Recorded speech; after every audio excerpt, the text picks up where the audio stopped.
បន្ទាប់ពីបានចាកចេញពីភូមិកំណើតដើម្បីទៅសិក្សានិងធ្វើការនៅទីក្រុងអស់រយៈពេលជិត10ឆ្នាំ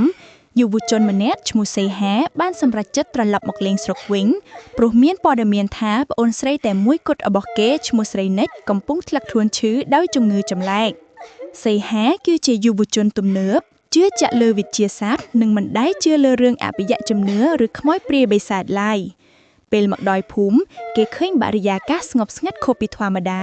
ទោះបីជាវេលានៅសល់តែបន្តិចទៀតនឹងដល់ពេលថ្ងៃអសន្តិតក៏ដោយសេហាបានសង្កេតឃើញថានៅតាមផ្ទះនីមួយៗសុទ្ធតែមានចងសម្បុកមាន់ឬមានយន្តការពារគ្រប់គ្នាសេហាបានប្រញាប់ប្រញាល់ចូលទៅក្នុងផ្ទះក៏ឃើញម្ដាយកំពុងអង្គុយបក់ឲ្យស្រីនិចដែលកំពុងដេកលើគ្រែស្រីនិចដែលមានវ័យទើបតែ18ឆ្នាំកាលពីមុនធ្លាប់តែស្រស់ស្រាយនិងមានសាច់ឈាមភ្លឺថ្លាប៉ុន្តែឥឡូវនេះនាងមានរូបរាងស្គមស្កាំងស្លេកស្លាំងភ្នែកស្លក់ខ្មៅនិងមានសភាពរវើរវាយសីហាបានសួរម្ដាយទាំងបារម្ភថាម៉ែតើស្រីនិចឈឺអីម្ដាយក៏ឆ្លើយទាំងអួលដើមថាមិនដឹងទេកូនអើយគ្រូពេទ្យពិនិត្យថាមិនមានជំងឺអីទេប៉ុន្តែស្រីនិចគ្រុនក្តៅហៅមិនឈ្នះតាំងពីកន្លះខែមុន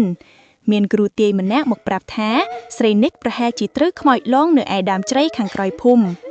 សីហានៅតែមិនជឿក៏និយាយថាម៉ែនេះជារឿងមិនសមហេតុផលទាល់តែសោះជំងឺរបស់ស្រីនិចអាចមកពីការសម្រាកមិនគ្រប់គ្រាន់ឬអាហារូបត្ថម្ភមិនល្អ